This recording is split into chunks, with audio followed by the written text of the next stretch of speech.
Hi, Attorney Nate Amendola, Criminal Law and Plain English. What is aggravated assault in Massachusetts?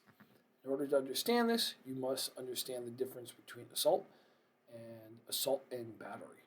Those are two different things and commonly misunderstood by non lawyers, which is totally understandable. So, an assault does not involve a touching, a battery involves a touching. Okay? An assault and battery involves the fear of a touching, and then the battery is actually the touching. So let's break this down a little bit. What is an assault? An assault happens two ways. One is an attempted battery. So if somebody tries to touch you against without your consent, but somehow like misses or just doesn't complete the touching, that's an assault. Or an assault is a threatened battery. So if somebody is, I don't know, at the park and somebody else comes up to that person and tries to punch them, or touch them and misses, that's an assault. Or if those people are engaged in a verbal argument and one person says, "All right, I'm going to sock you," he puts his hands up like this, doing this and placing the other person in fear of the touching is the assault. Okay, so that is how the crime of assault works. It's essentially an incomplete battery or a threatened battery, but there's no touching involved. A battery is when somebody is touched without their permission. Okay, um, in Massachusetts, there's no crime really called aggravated assault, but there's the crime of assault, which we've just gone over.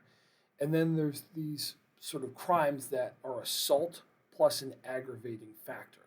And I'm going to read them, or some of them, to you. So there is armed assault with the intent to rob or steal, assault with the intent to murder or maim, assault with the intent to commit any felony, armed assault with the intent to rob or murder, armed assault in a dwelling,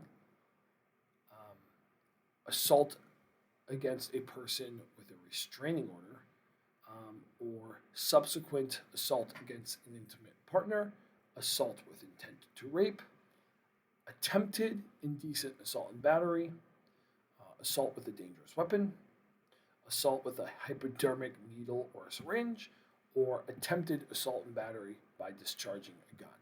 So again, these are aggravating factors to the crime of assault, but there's no really crime of aggravated assault in Massachusetts. There's just the crime of assault, and then if there's been some aggravating factor, it will be called something like assault with the intent to rape.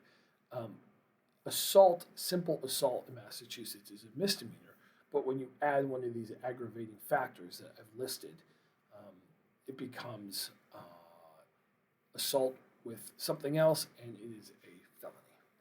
That is how aggravated assault and the crime of assault works in Massachusetts.